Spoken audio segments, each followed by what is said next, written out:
Okay, we'll start. Om Shuklam Varadaram Vishnam Shashivarnam Chaturbhujam Prasannavadhanam Dhyayet Sarvaviknopashantaye Saraswati Namastubhyam Varade Kamarupini Vidyarambam Karishyami Siddhir Bhavatu Me Sada Gurur Brahma Gurur Vishnu Gurur Devo Maheshwaraha Guru Sakshat Parabrahma Tasmai Shri Gurave Namaha. Okay, so last time if you remember we had seen Vishwaretaha. विश्वस्य कारणत्वात् विश्वरेतः. Next प्रजाभवः. Suresh शरणं शर्मा विश्वरेता प्रजाभवः. सर्वाः प्रजाः यस्मात् उद्भवन्ति सः प्रजाभवः. Meaning one was given birth, or you can say from one whom all the beings have come, all the living creatures are born. That is Prajabhavaha. Udbhavati. Udbhavati meaning to be born. That is Prajabhavaha. Now for this, as per the Shankara Bhashya, this is the meaning. Now let's look at the story. Now, once the story is, this reference is among the Mahabharata. So in Mahabharata, once Sahadeva, the last of the Pancha Pandavas, he tells Bhima, now Sahadeva, he was, you can say, we don't have much reference about Nakula and Sahadeva. Their contributions are also very important. So maybe now for Arjuna we know is a great archer, Yudhishthira was a great propounder of dharma, Bhima was known for his physical strength, but Nakula and Sahadeva also had their own equal contributions. In fact, they were, you can say, they were scholarly, they were one having handsome looks, and at the same time they were very intelligent, you can say very wise. So Sahadeva once tells Bhima that there is none who is greater than one's father. So this Nama mainly Prajabhavaha talks about one's own father. So Sahadeva tells Bhima casually when they were talking that there is none who is greater than one's own father. Bhima tells, okay, but why you are saying so? Like, is there any specific reason? Can you tell? So Sahadeva says, physically, that is biologically, as well as all through the life, father is the one who is responsible for everything. So even your birth also, don't we give the credits of childbirth to a mother? Without the father, a child cannot be born. So because the genes that are there in the child, in the father, that are the same genes that are present in you. Therefore, if the father is not there, today you yourself will also not be there. Therefore, father is very, very important. This was one point that Sahadeva made. And this next point that he makes is that all through the life also, at least till a child gets settled, father puts in efforts, this and that, he takes care, he spends for your living, not only in the terms of money, overall everywhere. Now all this Bhima was listening. Bhima tells, okay, what else? Sahadeva then he makes a third statement. Now till here Bhima liked whatever he said, he agreed, saying that this is the truth that Bhima is telling, but now what else, what ahead? So at that time Sahadeva makes a third statement. He says that there can be no child in this world who can disrespect one's father or who does not like one's father. Of course, there can be some small arguments or fights that take place, but still there is no child in this world who will say that I dislike my father.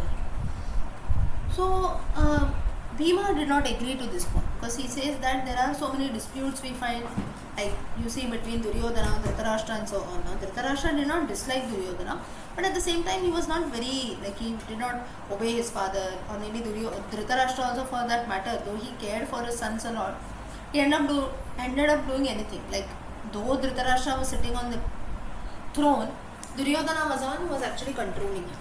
So like this Bhima had seen so many examples. So he says that the statement that you are making, that I am not agreeing to that. You elaborate further.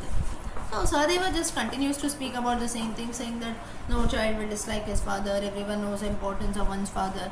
This, that, he just keeps glorifying the father everywhere. So then Bhima immediately he gives an idea. He says that okay, all of us now, all our biological fathers are different, but the father of the entire world, Lord Krishna himself, he is also like a father figure to the entire world, or rather he is the father of the whole world, Jagat Pita as we say. But then still, even with the Jagat Pita also, people have disliked him. So Sahadeva says, can you elaborate, can you give me an example for this? Bhima gives an example of Krishna and Kamsa. Now the lord of the entire world, or like a fatherly figure, is Lord Krishna, Lord Vishnu himself. Kamsa disliked Krishna, Ravana disliked Krishna, Kumbhakarna, there are so many asuras and rakshasas who are all actually disliking.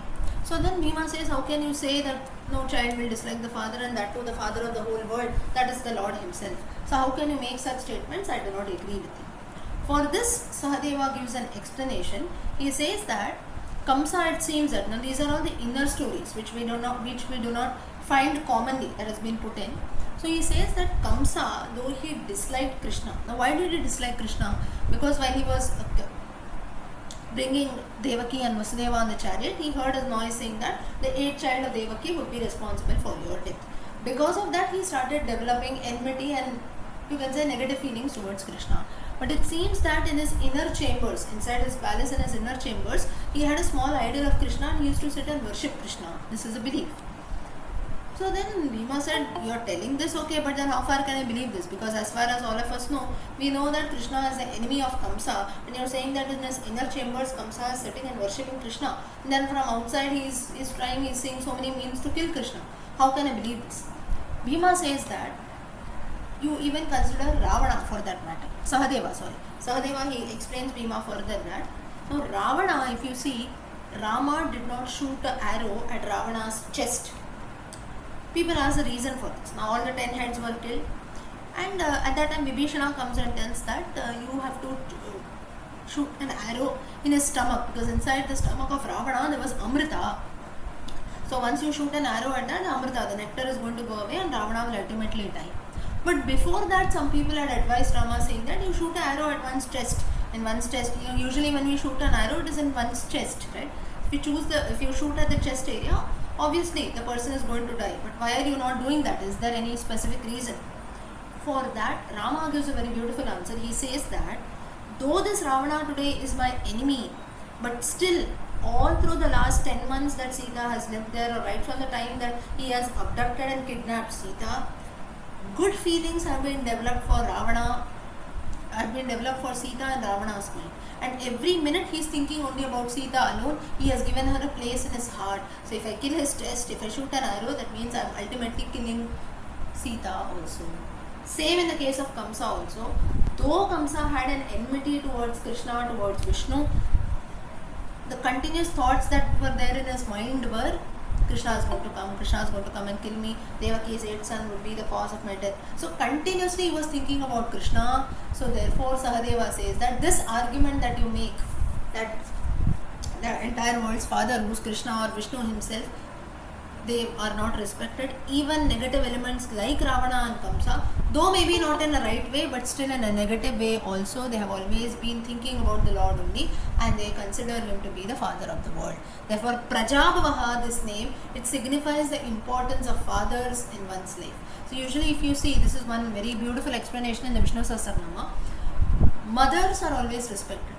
Father is never respected comparatively much, or the contribution of one's father is never considered important. Mother keeps the child for 9 months, she gives birth, she goes to the Prasuti Vedana and so on, all that is there.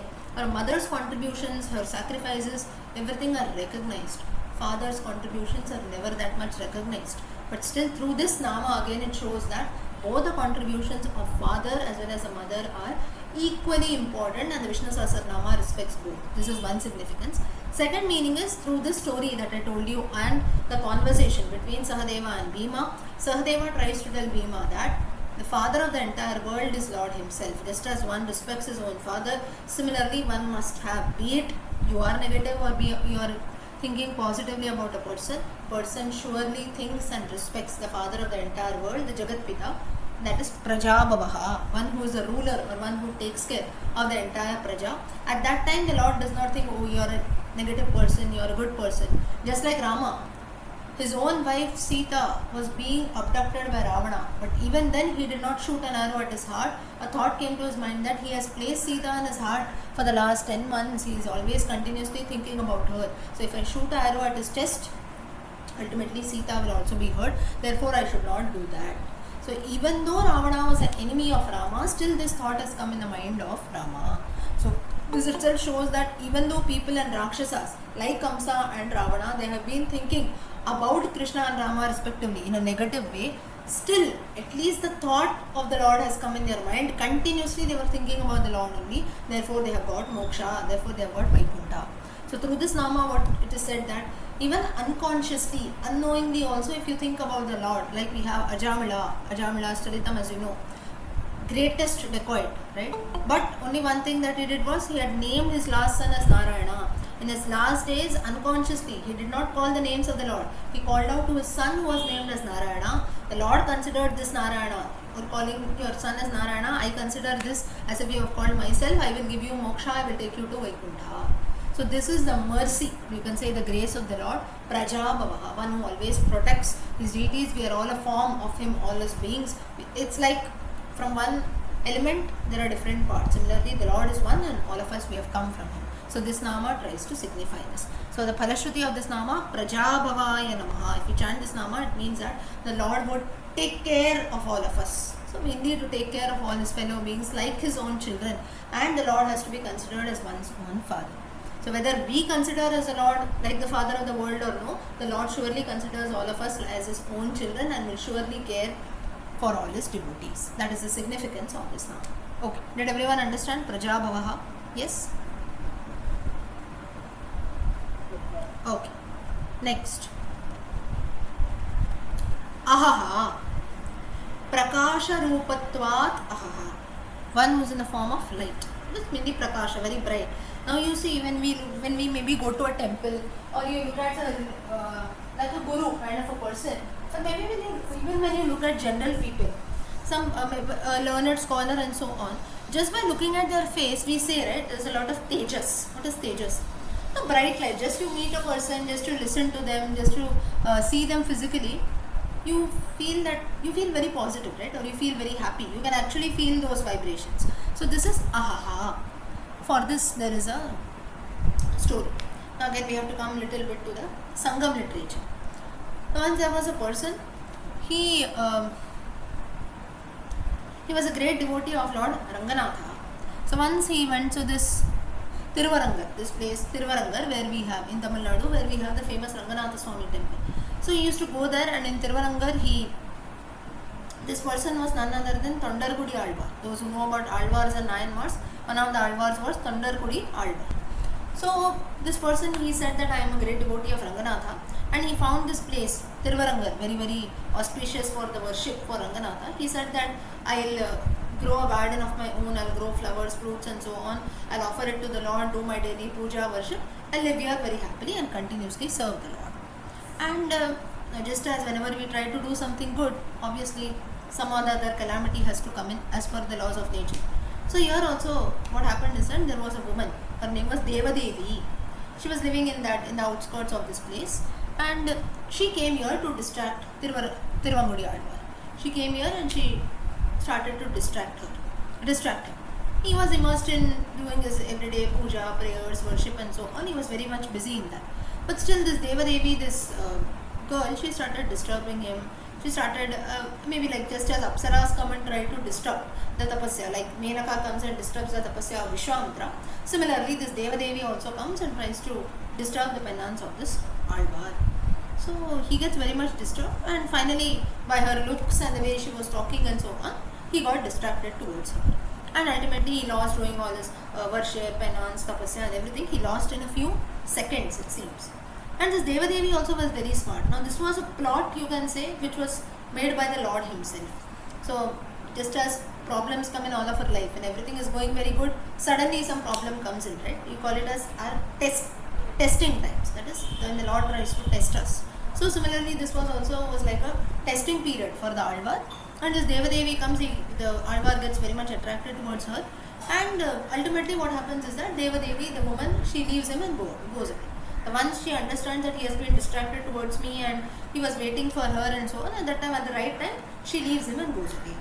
Now this Alvar was too much distracted and he just sits and keeps waiting when this Devadevi will come and so on. But she never returned back. And now he said that no, I cannot live without seeing her and so on. So he was totally attracted towards her. He had developed a lot of attachment. So then he went out in search of her house and so on. Where does she live? And finally she found out her house. She was living in a nearby village. He found out her house, and at that time he decides that he waits outside her house. And he's sitting and wondering when she will come, what she will do and so on. But then she never comes back. and but still he is waiting at the outskirts. At that time, it seems that Lord Ranganatha was seeing all this, and he decides to test Tiruvangudi Alvar further. So what he Tondarkudi Alvar, sorry, Tiruvarangar is the place, and Tondarkudi Alvar. So Ranganatha comes and he tries to test this Alvar again. So he brings a gold pot with him, and he gives it to the lady, to Devadevi, and he tells Devadevi that the Alvar, Tondarkudi Alvar, the person whom you try to distract, he is waiting outside your house for you. I am his assistant. I have come here with a gold pot. He has told me that I should gift this gold pot. Now this gold pot was actually from the Ranganatha, in Tiruvarangar, from the Ranganatha temple. From the temple, this person, Lord Ranganatha himself, has bought this gold pot. He had disguised himself as an assistant of this Alvar.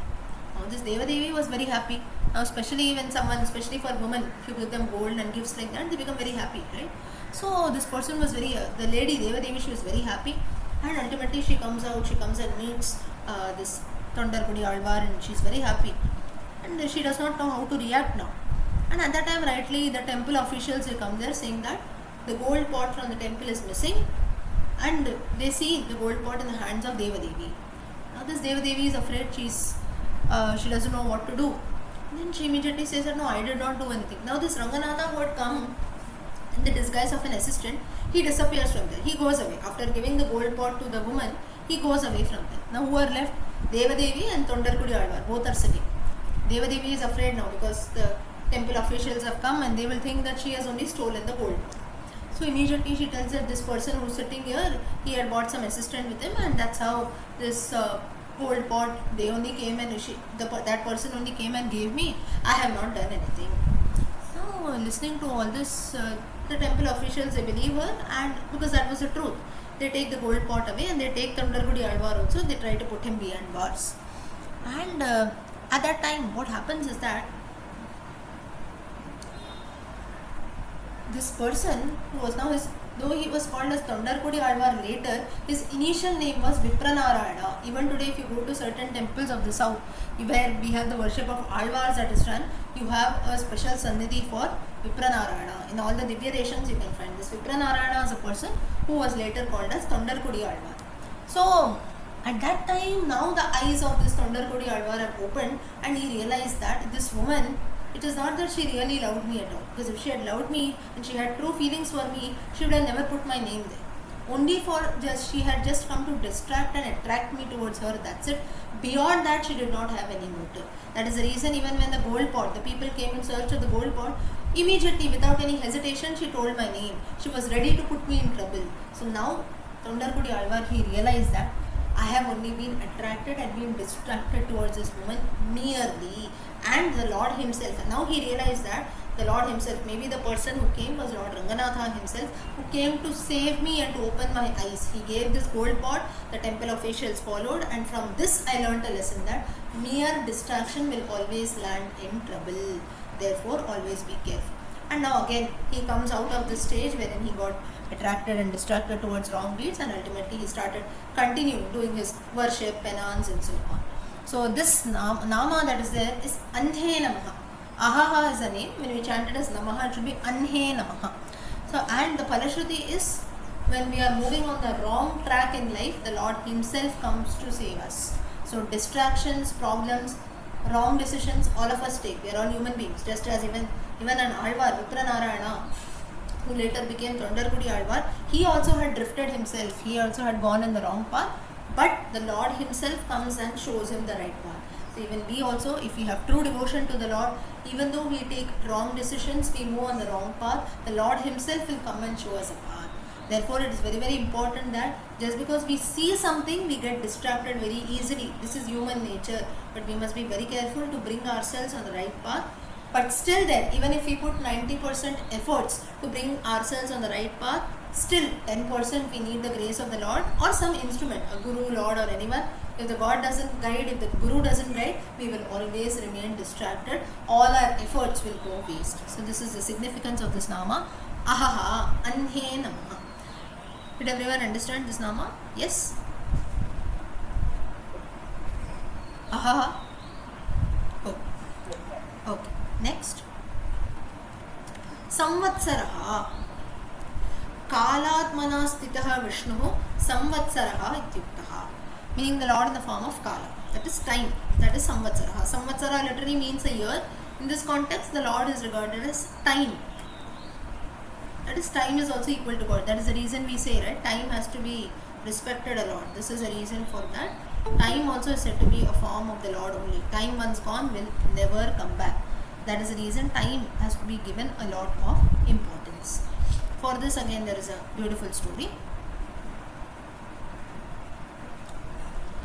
Now once there was a king there, and this king, he wanted to do, he had in his mind to build a temple and so on. He wanted to do a lot of penkaryam, worship, he wanted to donate. So he found, like even today if you see, you go to certain temples, it's a very sorry state, right? Because temples don't have even oil and lamps. They're in a very dark state and so on, and we have so many donation drives and everything taking place to donate to the temple, so that at least a lamp can be lit, basic puja items like maybe everyday flowers, dhupa, deepa, aarti, naivedyam can be offered and so on. So like this king also once decided that I want to build a temple there, and after, mainly like it was a very old temple, he wanted to renovate that, and he wanted to maybe contribute a lot for the everyday puja, the aarti, kalpura, whatever we do. So he wanted to do that, and at that time it so happened that now the temple was in a, you can say, in a very poor condition. It did not even have oil lamp for the lamp, it did not have wicks, lamp wicks, nothing. So it was in a very poor condition. So at that time what happened is that a lamp was lit in the temple. So this king was thinking about all this, and he decides to contribute. So he looks at the current condition of the temple and he makes plans accordingly, that okay, oil is in shortage, wicks are in shortage. So what all he has to contribute, where all he has to do, all that he sees, he plans, and then he goes again. And at that time it so happened that there was a mouse running in the temple here and there. And now a mouse, now if you look at a mouse can eat anything and everything, right? Or more than eating, it can cause destruction wherever it goes. It looks at this wick of the lamp. Now this lamp wick that was there, it was full of oil, it was immersed in oil, and it was like the end of the wick. Now if you have seen a wick, the lamp that we light at home, when the wick is about to end, you can see that only a small portion is left, right? It becomes black in color, full of soot, and at that time only a little part of the wick was left. And now usually if you see, when we light the lamp, sometimes the wick goes inside, right? Then the lamp burns very, you can say it's very small. The lamp that is there, it starts burning very small, and at that time we adjust, we move the wick little so that the lamp burns properly, right? So like this, like when there is less oil and so that, you can see the lamp actually burns very a very small level, and then we have to go and adjust the wick. So this mouse was seeing this. Mouse, of course, it did not have all this in his mind, that the wick is going away, oil is less, I have to make the lamp proper, nothing. It just saw the wick that was there and it wanted to eat that, wanted to take that away. So now mice usually are known for disturbing everything. So he just wanted to take that wick away and go, because it saw something attractive with a light burning there. It comes rushingly, it comes, and it tries to pull the wick. And immediately when it was trying to pull the wick, at that time it sees a cat. Looking at a cat, it becomes afraid, and the mouse runs away from there. And in that, but it still, it had tried to pull the wick. When it tried to pull the wick, ultimately what happened is that the small lamp, the wick was about to end, so the lamp was burning, very lightly it was burning, hardly the light could be seen. But the mouse pulled the wick in such a way that the lamp started burning brightly, it started burning nicely, how we burn the lamp. It seems that the Lord in the temple considered this to be a kainkariam of the mouse. Mouse did not do it conditionally. It was a mouse only. It just had attraction towards the wick. It just wanted to take the wick and run away. But the Lord in the temple considered this to be a bhakti of the mouse, and in the next Janma it seems that the same mouse was born as the princess of Kashi, Kashi Raja's daughter, and she was named as Lalita. And it seems that this lady Lalita, you have this reference in a few folklores and so on, that this lady Lalita in her next birth was born as a princess of Kashi.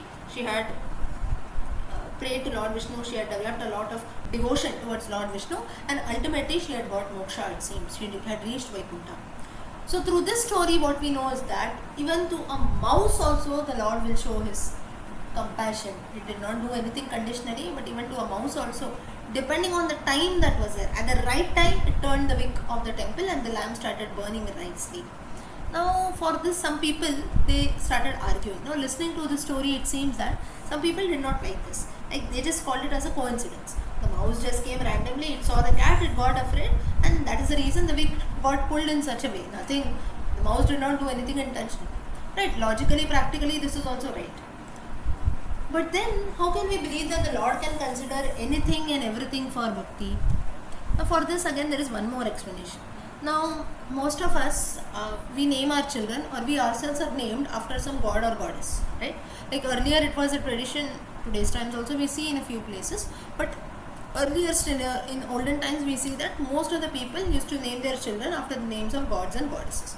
So that ultimately, even if though we don't call the Lord or goddess, when we call out to our children, it is a form of bhakti. Like I told you the story of Ajamila, he had named his last son as Narayana. So now in schools, if you go, school times when the teacher takes an attendance, he names, right? He tells the names of different children. Keshava present, Madhava present, Shiva present, and so on. So in those times, most of the children used to be named after gods and goddesses. And it seems that the school teacher used to get a lot of punya because he used to call out the names of all those children. And these are all just beliefs. But now someone questioned that when we go to college, now usually when you go to the higher classes, the number of children increases, right? And even studies also start increasing. So then you are given some roll number, that is it, 1, 2, 3, 4 and so on.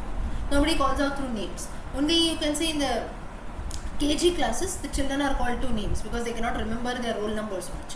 So only the name is called out. And you see in the young classes, in the KG classes, even if a child's name is called out, it does not react in the first place. Because it takes time for the child to know that someone is calling his name, right? So initially maybe after 1 week of attending school and only like that, the child notes that, okay, my name is being called out, and when my name is being called out, I have to react. So only after some certain time, that is, the child takes a lot of time to understand this. So forget about numbers and everything. So in the lower classes, the name is called out. Then as we go, maybe you start with primary, secondary school, only your names, numbers are called out. But here it seems that a very beautiful explanation, whenever like 1, present, 2, present, 3, absent, like this, when we call out, the person who questioned is saying that when we just call out, you say you call out the names, you get moksha. But what about when you call out the numbers? Very beautiful explanation. It is said that when we call out the numbers, 1, when we say there is only one and only one, the Lord himself. That is also a form of Lord. When we say 2, Prakriti Purusha, Shiva Shakti, the goddess and the god both together. When we say 3, we have 3 Rahasyas. When we call out 4, 4 Vedas. When we call out 5, Panchabhutas. When we call out 6, 6 Gunas that are there. When we have the 7, we have the Ulmalai, 7 Malai, Tirupati. Like this, for each number there is something associated. Those who wish to consider, they consider this way. This also to be a form of God. So the conclusion that is there is, if you wish to worship, if you wish to see God, if you wish to see divinity, you can see that in everything. Otherwise, there is nothing. So if you have faith, you have. If you don't have, you don't have, right? I'll give you a very simple example for this. Through this story, what is trying to show is that you just have to take one step. If you just show that faith, you show that belief, the Lord ensures that He will give you His 100%. Now this need not be limited only to God, religion, spirituality alone. It is for everything. If faith is not there, if trust is not there, in today's times it is very difficult to trust people, to believe people.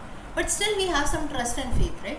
Now we tell someone, say for example you are working, you have a workplace. Your boss tells you to do something, we do that. Says, no, by tomorrow I want you to achieve this. This target has to be done by this weekend, something he tells you. We put in a lot of efforts to achieve that. Towards the work weekend, whether that job is done or no, we do that. Maybe if you don't do, the boss is going to shout at you. If you do also, still the boss might shout at you. Maybe he'll pinpoint some mistakes and he's going to tell you. But still, towards the weekend, the boss assumes that your target is going to be achieved. He's having faith on you. He's keeping a trust on you. He's believing in you, saying that this person is going to achieve that towards the weekend. Or whatever, all of us also when we do. Now, for example, now you consider myself. I had kept a very foolish target, thinking that maybe in about 3-4 months, all the names of the Vishnu Sahasranama can be done. Of course, it never happened, right? We are still on the 10th verse. So like this, there are a few targets which we keep. So trust and faith is there. Without that, nothing happens. I'll give you one more simple example. We all make plans, right? Okay, now it's a weekend, today, Saturday, Sunday, I'm going to do this, I'm going to do that. Tomorrow morning I'll go here, today evening I'll go here, on Monday I have this. So many plans will be. Is there any guarantee? There is no guarantee. Next minute you can even die. Your breath can stop, including you, including me, everyone. we never know, but still we make plans. On what basis we make plans? Because of faith. Faith starts right from the minute a person is born. The minute a person is born also, that also is trust. Someone comes and tells you, I am your mother, I am your father. Who saw that? Now, say for example, a mother and father is there. A child is born. Child does not realize that who it is. The mother tells that I am your mother. The father tells that I am your father.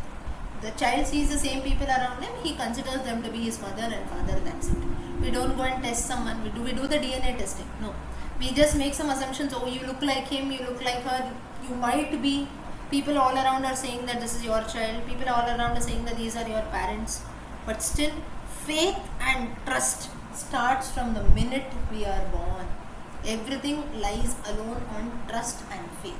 So this is what the Lord tries to show is, there are people who ask for tarkam for each and everything. Tarkam is logic. We have a separate shastra, Tarka Shastram, right? No, it is not wrong. But then Bhattatri in his Narayana, he tells that Tarka, people who keep asking for Tarka, they themselves are believers in faith and trust.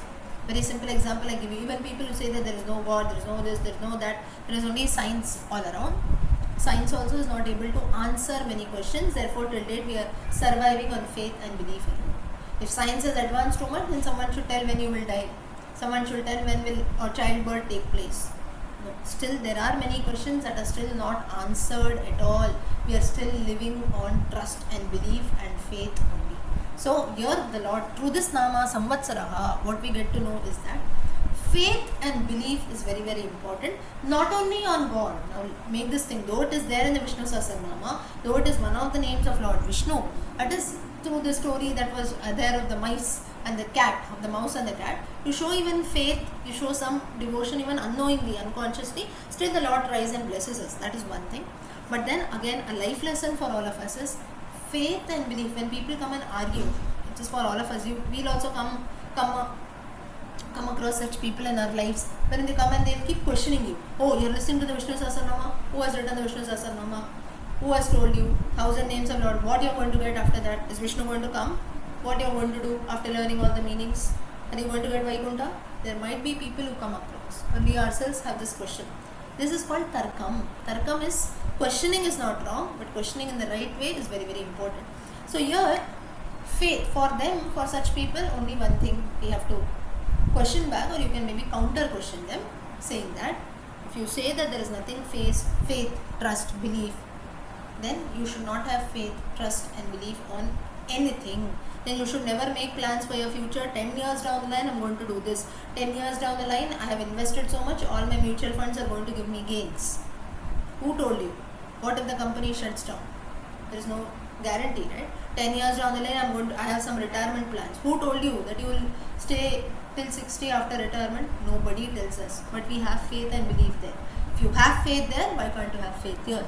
Again, now it's not to impose faith on someone. Please make this very, very clear. It's not to impose faith, but why I'm telling you this is, in today's times, we ourselves as well as others, we try to question ourselves, and you can say we are so confused. When someone says about belief, faith and so on, we're so much confused. We don't know how to react. Our own children come and ask us questions. I've seen so many people doing this, like amongst my own circle, like my cousins or some of my friends. They'll go and ask their parents something.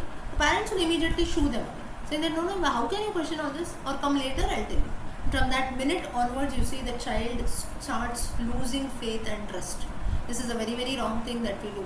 Or the parent very blindly says, no, I don't know about this. Let's see, if I get some answer, I'll tell you. Or this is how it is. My mother told me, I'm following. I am doing, now you also follow. Which child will do that? If you are following, doesn't mean the future generation will follow. So therefore, again, it's an eye-opener. When we are learning the Vishnu Sahasranama with meanings, it is your duty at least to tell this to 4 other people too. Only then eyes are opened. Otherwise, that is the reason today we face so much of these riots and so on. Though the topic is deviating, still I am telling that we have so many riots that are being placed, so many things that are being pinpointed. The reason being, we ourselves are not aware of our culture. We ourselves don't know what is going around. We have so many questions that are unanswered. It's absolutely fine if you don't know anything. But the interest to not even know the answers and just to leave. Okay, what I have to do, let it happen. I'm leading a life, I'm getting food to eat, I'm getting time to rest. That's enough. That should never be done. This is where we lose upon many things. So to have always a right answers for everything is very, very important. Okay, so Samvatsaraha, this means a Lord, even unconsciously also, if you have faith and belief, surely things work in. Second meaning, as per this name, Samvatsaraha is like Kala. Kala is a form of death or time. At the right time, the mouse came, though unintentionally, it just pulled the wick, and that's how the lamp started burning nicely, and the Lord blessed the mouse. She was reborn as a princess of Kashi. Her name was Lalita. Okay, so Samvatsaraya Namaha. In this Nama, if we chant, the Lord will always be for us to protect us and to support and encourage us, it seems, in all our endeavors. Okay. Did everyone understand this Nama? Samvatsaraha? Yes, ma'am. Okay. Vyalaha. Vyalavat grahitum ashakyatvat vyalaha.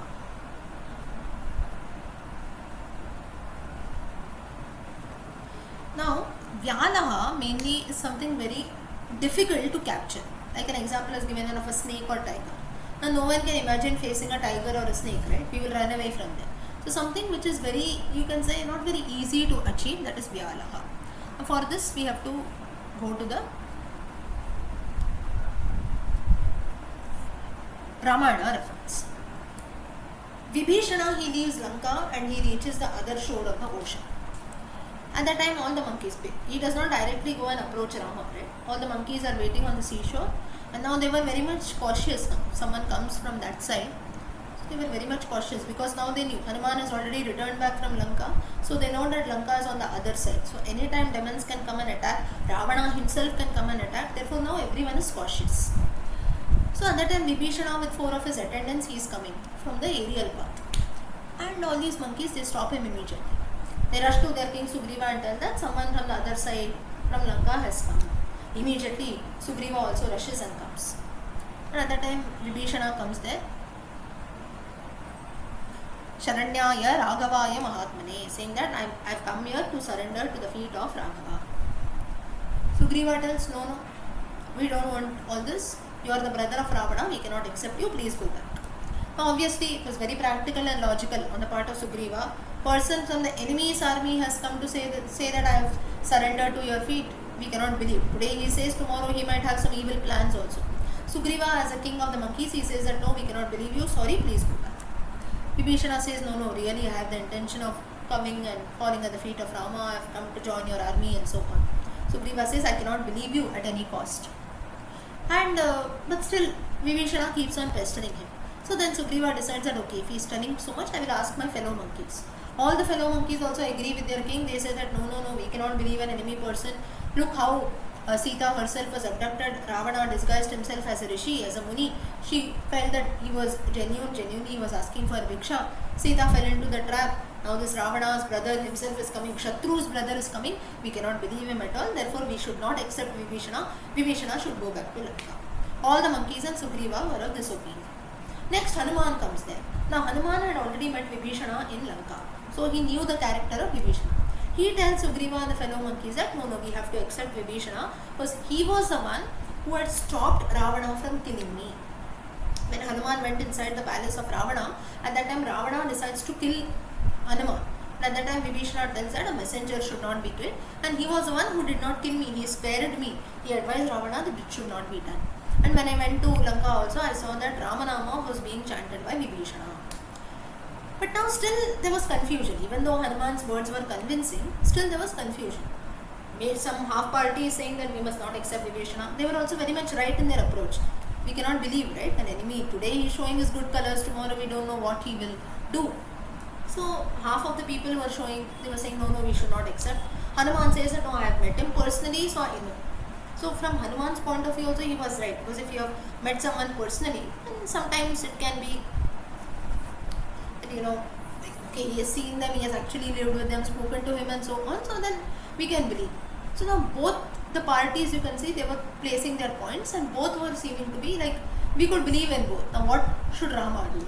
So finally now all this news, all this activity, it reaches till Rama, and Rama says that, Rama listens to both the parties. He says that irrespective of what both of you are telling, monkeys and Sugriva are saying not to accept, Hanuman is telling accept Vibhishana, I'm not going to see what will happen in future. Whether he is good, whether he is evil, I don't care. He has come and fallen at my feet. He has asked for surrender. Sharanagati, I have to accept him. And at that time, Rama makes one statement saying that even if Ravana himself also comes, I am going to accept him. At that time, I will not think that he has abducted my wife Sita, he is a Shatru, he is the king of demons, he has caused me so much of trouble. I will not think about that, because one who comes and falls at my feet, I am going to accept him. That is reason Ravana, even though we tell him to be an enemy of Rama, he was also a great Shiva Bhakta. Even today we chant the Shiva Tandava Stotram composed by him. Why did Shiva bless him when Ravana is such a great demon? He is also the devotee of Shiva. He has surrendered to the feet of Shiva, therefore Shiva cannot stop from blessing him. So this is a lesson through this name Vyalaha, meaning it is very difficult to understand to the Leela of the Lord. How the Lord's mindset is there, it is very difficult. Now this incident that is there, this shows a difference between human beings and gods. So people who think themselves to be very divine and who feel that there is nothing such as God, for them this is a very clear answer. Or let us not consider even this. We have an argument, right? There are so many devotees we hear in our stories, in all the Dashavatara stories, Puranic stories, that a person prays and the Lord comes in front of him. Ravana, Vibhishana, Kumbhakarna prayed, Brahma came, Shiva blessed him. Prahlada came, Prahlada prayed, Narsimha came. Dhruva came, the Lord himself came, gave him a place of a pole star. How is all this possible? How can I believe in this? Who saw? Who has seen Narasimha Avatara here? Who has seen Narasimha coming from the pillar? Or like this Prahlada will say that my Lord is everywhere. Even I will also say. Will I say and will the Lord come from the pillar? He doesn't come, right? Why did the Narasimha Avatara even take place? Just to save the words of his devotee Prahlada. Otherwise, nobody will pray to the Lord. There will be no use for devotion, right? But then this should be equal. There should be equality. We are also devotees of the Lord. If we make such statements, the Lord should come from every pillar, chair, table and so on, right? Why he doesn't come? Why he came only for Prahlada? Everything is mithya. Mithya is false. Does anyone have an answer for this? It's very logical, right? We say Prahlada is a great devotee, Dhruva is a great devotee, Lord himself came and showed his form. We are also great devotees. Why can't we see the Lord then? If I also make a statement that from this table the Lord has to come, the Lord doesn't come. Why? Devotion before. Sorry? Devotion before. How much you are devoted. Huh. Great devotion. Okay, so there is a difference between devotees. We are not a devotee like Prahlada. What else? Any answer anyone has for this? It's a very logical question, right? All of us are devotees. The Lord has to be equal. When we say that the Lord himself says in the Gita, Samashchatra Ucha Mitrecha, Samaha, everywhere he says, being equal. No one knows the answer? Can be wrong also, no problem. No? Or such a... Huh? No, the variance of belief. Radiance of Yes. belief. Okay. So you mean to say that our belief is little, you can say one level less than Prahlada? Not one, multiple levels. Multiple levels. Sharanagati. Okay. Madhusudan, you Complete say Sharanagati. he Less asked for dedication. Sharanagati. Sudhaji? Less dedication towards Less the God. dedication. Okay. All these are Complete Sharanagati towards the Lord. correct. Okay. Now, considering all these answers, I'll give you an explanation. All of us, we go to temples, right? You look at the idol. Idol is made of stone. It's actually stone. But no, we don't consider that to be stone. We consider that to be a divine form.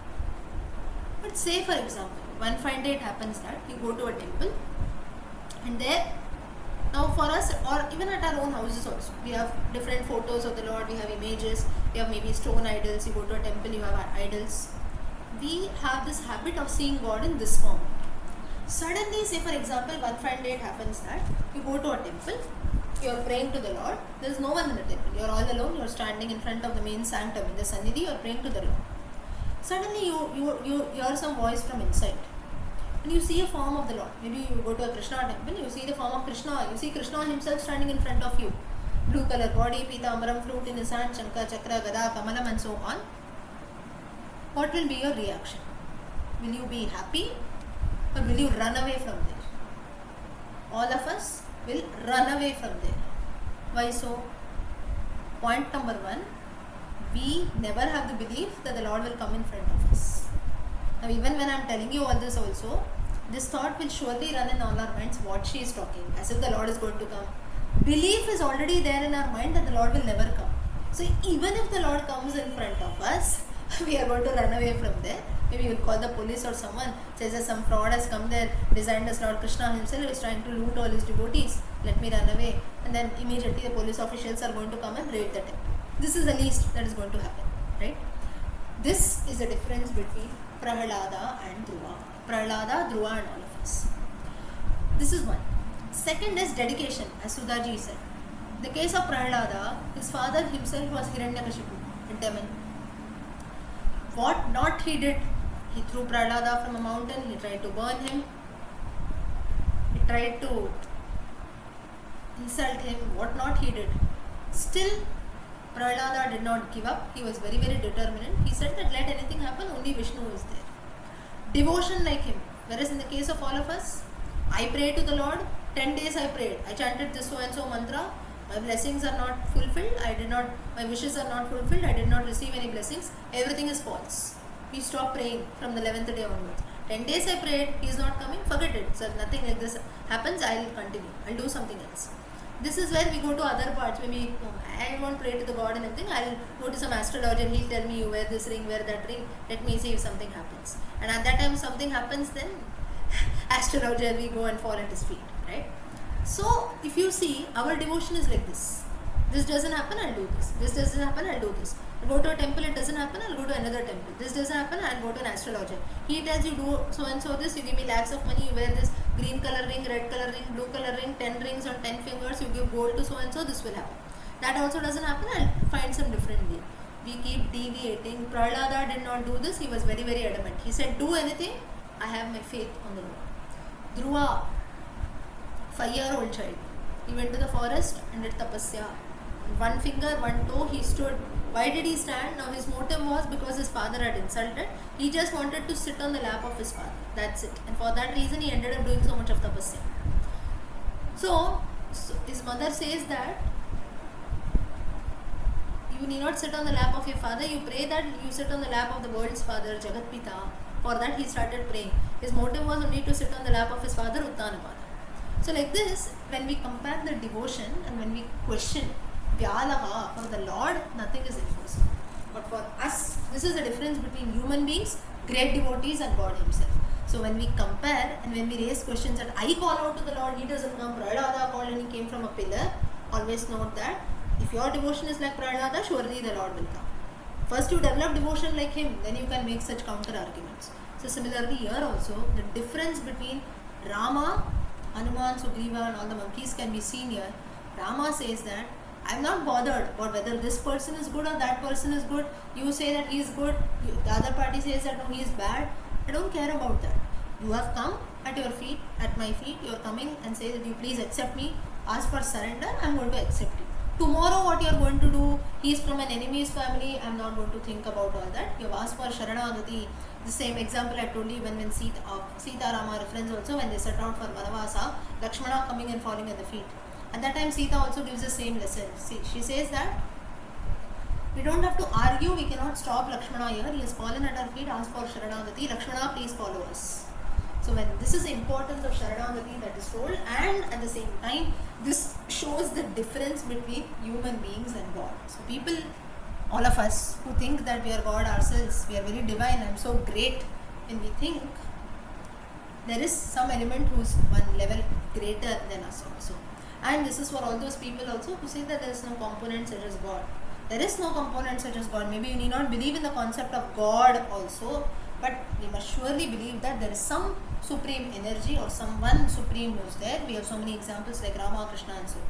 This is the difference between Rama and me. That is the reason why today I am on the earth and Rama is in Vaikuntha. Because he has these qualities. Now will we accept? We human beings are not ready to accept our own family members and relatives also. 25 years back he told me something, he told my father something, he had argued with my grandfather. We must never keep any relationship with this person. We are at this level. And look at Rama. The one who abducted his own wife, Ravana, his own brother Vibhishana, and he makes a statement that even if Ravana himself comes, I will accept.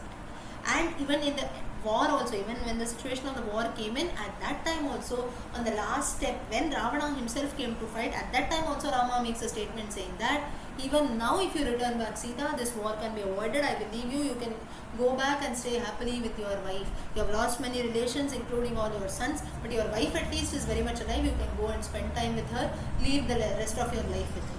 Even at that time it was Ravana's ill fate that he did not agree to even that. Okay, so this is Vyalaha. It is very difficult to understand the nature of the Lord or to get hold of him. That is Vyalaha. The Phalashruti of this Nama, Vyalaya Namaha, saying that if we have the Phalashruti of this Nama is faith always develops more, and at the same time we will develop such qualities like Prahlada, Dhruva and so on. That is, you can say, very strong devotion that is developed through this Vyalaha, Vyalaya Namaha. Okay, did everyone understand this Nama? Yes. Okay. We'll just look at one more. Pratyaha. Yes? Uh.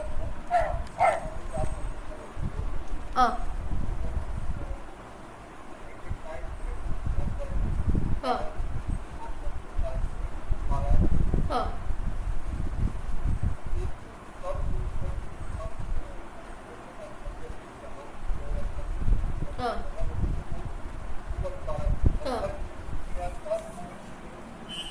Huh. Like you're saying, if there is, you cannot do, then what should be done? Huh. No. Now see, now this, as he asked a question, I think I heard it the right way. He says that we follow some Parayanam rules, right? But there are a few people in our family, or we have some responsibilities. So then if we cannot do, then is it that we are not devoted? It is not at all like that. Now there are, of course, when we live in a world, we have few responsibilities also. Therefore the Lord himself says that maybe you have some practice. Say for example, you chant the Gita every day, you chant the Sahasranama, Ramayana and so on. But one fine day, maybe you cannot chant all the 18 chapters, you can chant only one chapter, maybe due to time, but you have some other work and so on. That is also considered to be devotion only. You chant one chapter or you chant 18, that doesn't matter. Quantity never matters. You chant even one verse, that is more than enough. So here is not where devotion is tested. Like in the case of Prahlada, if you see, he did not focus on the quantity at all. His trust, his faith was very, very, you can say, no one could shake that. Let my father do anything, still I will not be shaken. In the case of Dhruva, because he had faced insult, he was not allowed to sit on his father's lap. He took that so seriously that he said, I will just give up. His mother also gives him permission. She says that go and pray to the Lord. At that time he takes up tapasya, and he was very adamant till he reached his goal. So it's not that today I am not able to do something, so should I feel guilty about that? It's not you can say it's not a question of guilt at all. Today I am not able to do something. Okay, I decide to read the entire Vishnu Sahasranama. Today I am not able to do that. I am chanting only one verse. That is fine. The Lord is not going to test us saying that you chanted only one verse, I will bless you only for one. So it is not like that. The feeling that we have, the trust and belief is very much important. Quantity does not matter. Of course, living in a world, we have other responsibilities which all of us must do. Without that, world will not survive. So giving up on our family responsibilities or the other responsibilities and doing devotion will not be considered as devotion. Krishna himself tells in the Gita, 12th chapter, gist of Bhakti Yoga, he says that just keep doing your 3rd chapter, Karma Yoga. Karma is very, very important. If you are being born, you have certain responsibilities. If you are meant to do only devotion, then you would have been placed at a higher level, right? You will not even be born in a family. You would be given a guru status, like an acharya. You see all our different acharyas, Shankaracharyas and so on. They have the responsibility of only preaching dharma.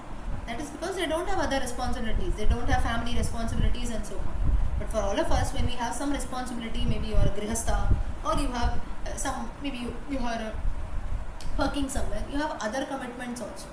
We need to manage everything, not at the cost of giving up something. No, I will not take care of my family. I want to do 4 hours puja. What is the use then? It's of no use. Karma is very important. You keep doing your good work, that also will be considered as bhakti and devotion only. So the point is, just keep doing things to our best level. That is the thing that is there. Of course, devotion, chanting the names of the Lord, all that is there, but not at the cost of giving up one's own responsibilities. There must be proper time management. Whatever you do, if you are 100% devoted, that itself is considered to be a form of bhakti. Krishna himself tells in the Gita. Okay. I hope I answered your question, Sanjeev ji. Just Okay. One doubt.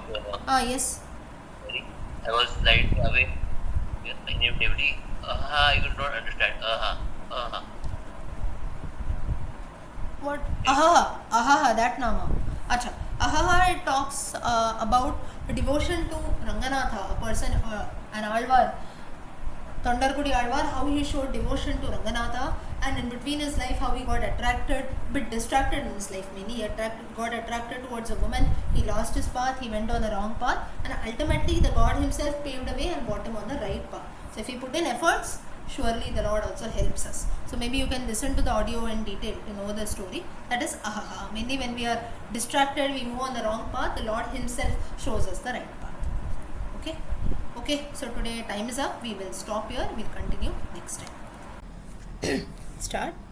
ॐ शुक्लाम्बरधरं विष्णुं शशिवर्णं चतुर्भुजं प्रसन्नवदनं ध्यायेत् सर्वविघ्नोपशान्तये सरस्वती नमस्तुभ्यं वरदे कामरूपिणी विद्यारम्भं करिष्यामि सिद्धिर्भवतु मे सदा गुरुर्ब्रह्मा गुरुर्विष्णु गुरुर्देवो महेश्वरः गुरुः साक्षात् परब्रह्म तस्मै श्रीगुरवे नमः. Okay, so last time we had seen till Vyalaha. Next is Pratyayaha. Pratyayaha, Vyalaha we have seen. Anyone remembers the story of Vyalaha?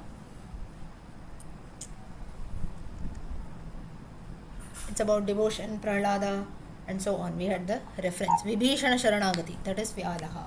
So please go through all the audios. I think of last week I have not yet shared. I just checked now. I think I have forgotten to share that. I will share both the audios together, last week as well as this week. So those who missed out the previous classes, please go through the same. Others also, even though you are attending the live class, now just I asked you, Vyalaha, what is the story? We cannot remember, right?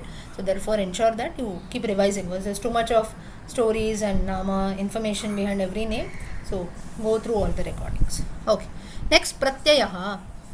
Pratitihi prajna Pratyayaha. Knowledge is one thing. Clear knowledge or pure knowledge, or we can consider you can say full knowledge or complete knowledge, that is very very important. That is Pratyayaha. So we'll have knowledge of everything, right? Now say for example Vishnu Sahasranama. Yes, I have knowledge of Vishnu Sahasranama. Maybe I know to chant the verses, or maybe I know the meanings of a few words. This is knowledge. Pratyayaha means I know to chant the entire Vishnu Sahasranama. I know the meanings of all the 1,000 names as well as the commentaries. You ask anything from anywhere, I can tell you.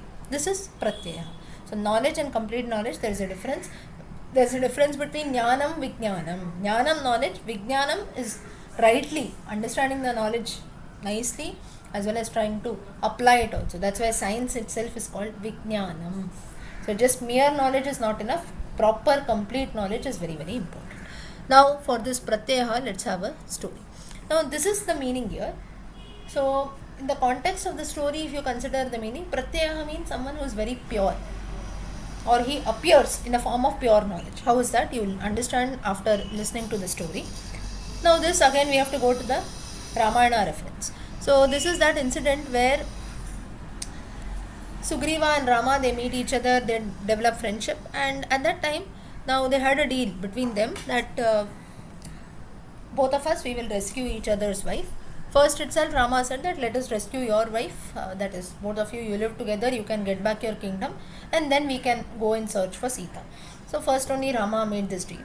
But now Sugriva here, he was a bit doubtful on Rama's might, saying that how will this Rama kill Vali and so on. So he decides to test Rama. So he says that here is a dead body of Dundubi. Dundubi was a Rakshasa who was killed by Vali earlier. So his skeleton, you can see here, not the dead body, the skeleton. So the bones, everything is there. So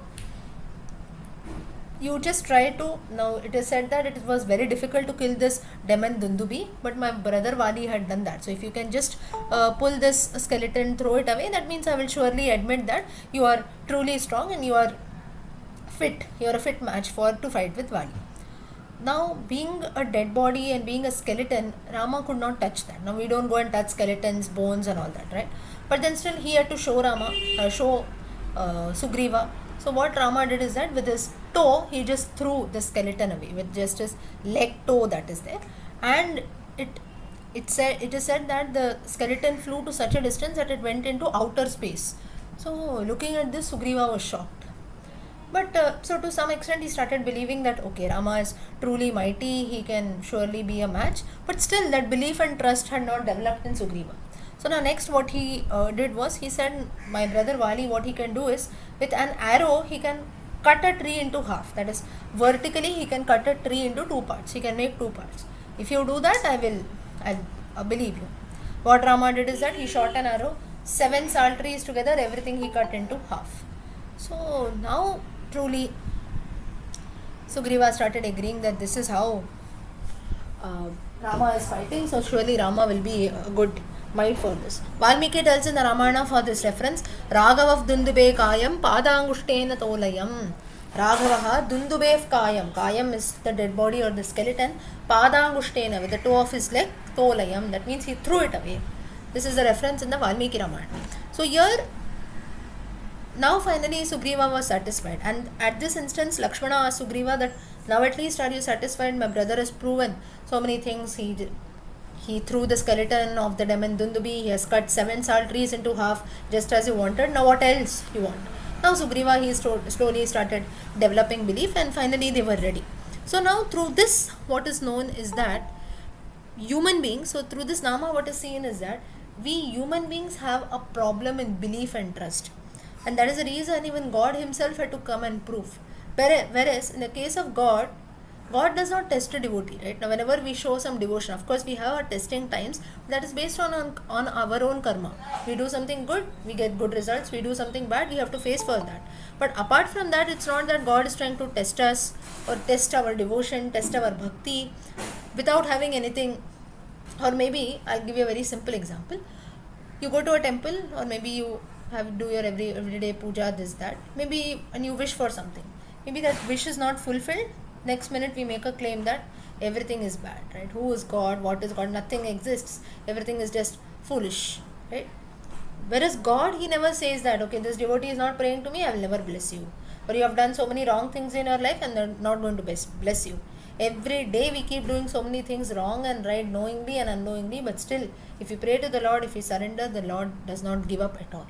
So, through this Nama, what is told is as Pratyayaha, wherein the God himself, Pratyaya, meaning he was so pure, he himself had to appear, he had to put in all his skills in order to prove to Sugriva that yes, whatever you want, I can truly do that.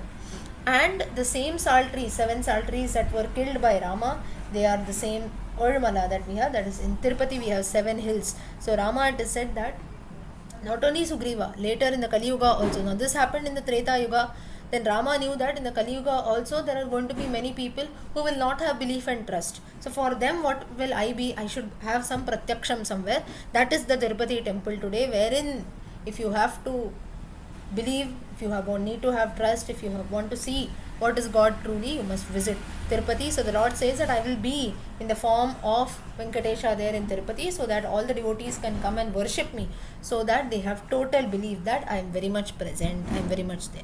So through this Nama, though the knowledge is very Pratyayaha, meaning the Lord himself had to come and prove himself. So, and also there is a life lesson out of this, that is, it takes hardly a minute for us to test God. My wish is not fulfilled, there is nothing such as God. But God, or God, Guru, it can be anything. He never tests, or he never tries to tell that you do this to test your devotion. Only if you do this, I'm going to be happy. You do an Ashwamedha Yaga, you do a Rajasuya Yaga, you do a Putrakameshti Yajna, then only I'm going to be happy. You do tapas for the whole day, you do meditation in the forest for 10 years, 20 years. Nothing is needed, you just chant one name, I'm going to bless you. So he never tests us, he never tells us that you do this, then only I'm going to give you this, then only I'm going to bless you with this. So through this incident of the Ramayana, this is the meaning of this name Pratyayaha, meaning the Lord himself comes to prove to his devotees that he is very much there. But we human beings are so ignorant that we cannot even realize this, we cannot even recognize even a person amongst us as God, just as in the case of Sugriva. Okay, so the Phalashruti of this Nama, Pratyayaya Namaha, meaning it helps in increasing belief and trust. Now, let me tell you one thing, this belief, trust cannot be limited to again religion and God again. For anything and everything that we do, we must have trust and belief. One fine day I do something, okay, I have a mission, I want to learn the 1000 names of the Vishnu Sahasranama. I start with day 1, oh, nothing I'm understanding, leave it. I'll not come from day 2, right? This is where we are not having faith in trust and faith in our own selves. This is very, very wrong. So to increase belief and faith, of course in God, religion is one part, but in each and everything that we do, we must have faith. If you don't have faith, if you don't have trust, belief, we will never succeed. So little belief and trust should always be there. So that is a Phalashruti of this Nama, Pratyayaha. Okay, did everyone understand this Nama? Yes? Yes. Okay, so very beautiful now. Next. सर्वदर्शनः सर्वाणि दर्शनात्मकानि अक्षीणि यस्य सः सर्वदर्शनः. The one to whom all the organs, that is all the sense organs or senses belong to. Now, for this we have to go a little back into history. Now there was that story during the British time, wherein we had a collector. Now there can be different stories for each Nama. This story is very much relevant for Sarvadarshan.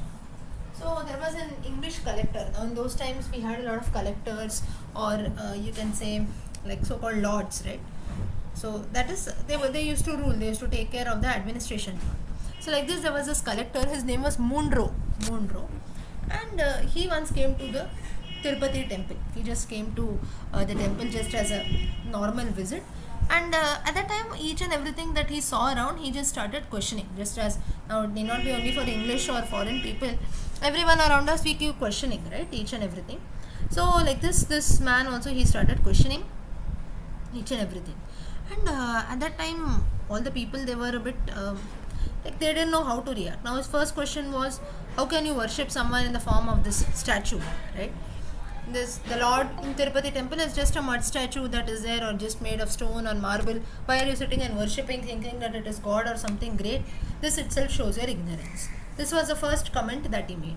Secondly, he said that now in Tirupati everyone, they cut their hair off. What is all this? Tomorrow someone tells you to cut your head, tongue, hands, legs, would you end up doing that? So this was the second question.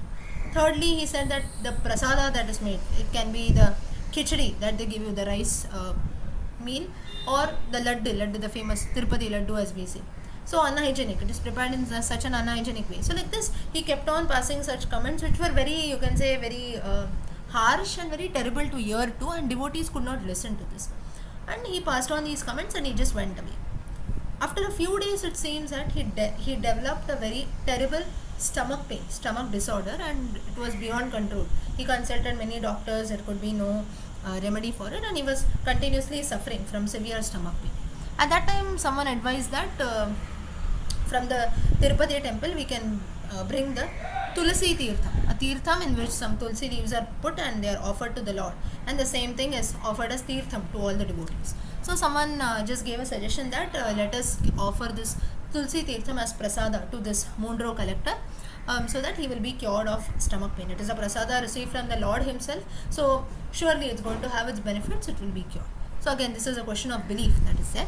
So this same Tirtham was given to this collector Munro. He drank the Tirtham and he was cured of his stomach pain. So now slowly he started developing belief. Now one more thing here, it is very clear that now this is not something magic or magical. Now we also listen to such thing, we feel what is this?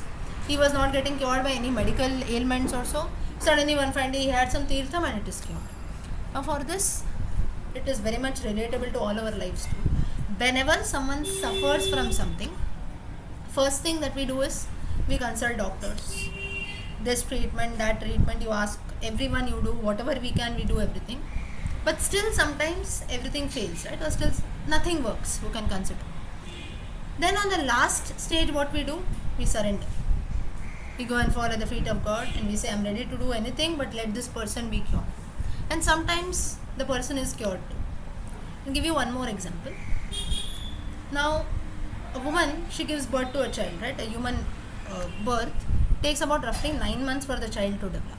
But there are a few cases that happen wherein, say, a miscarriage happens, or after 3-4 months a child dies, sometimes even after 9 months, even after the child is born, it dies.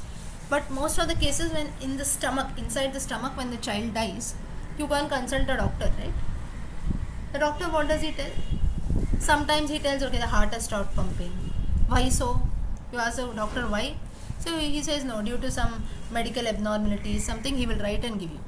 And what we do, we believe that and we come. We take that paper, say no, due to some medical complications here and there. Like there's some random general statement they will write and they will give us in the prescription, they'll just give, and we come away dejected. Okay, and then we accept that, saying that okay, it happens. Maybe the child was not born, or there can be some complications.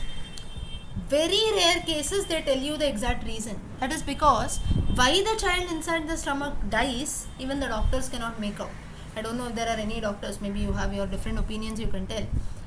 So the child that dies inside the mother's womb, mostly it is the heart stopped pumping or some random reason they give, that is due to complications. What exactly is this complication? We never know.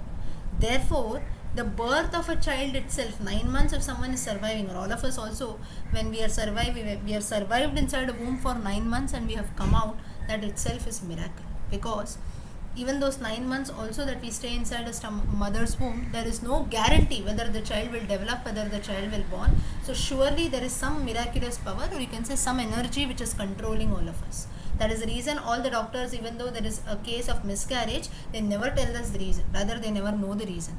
It will just be medical complication. At that time, we don't go and fight with the doctor. What medical complication? What happened exactly? Some random answer they'll give you: heart stop pumping, head stop working, I started this, or you have consumed something because of that. They will never give you one fixed answer. So the reason to this is there are a few things which are beyond our control. This is one thing. So therefore, there is where we need to have faith. So there we develop faith. Right now, the doctor said there's some complication. You develop faith. Same thing, but when it comes to religion also, we question ourselves, right? So the point here, what is being told is, nobody says that you have to just believe in magic also. You try your best, whatever remedies you can, we do. But when nothing works, we must always accept the fact that surely there is some energy beyond our reach, beyond our control, beyond our understanding. You believe, you don't believe, that is in your hands. At least we must not poke fingers and come to some conclusion that a divine or supreme energy does not exist. The reason being, at least till date, because till date there are many questions which are unanswered. Like for example, I gave you the childbirth that is there. Till the mother delivers a child, there can be no guarantee whether the child can be delivered or no. Right? That is the reason we have so many miscarriages happening. This is just one human birth. It can be for anything and everything that happens. I'll give you one more example. There are, all of us, we have some feelings, right? Or you look at someone, you are affectionate towards them. Or maybe you look at someone you hate.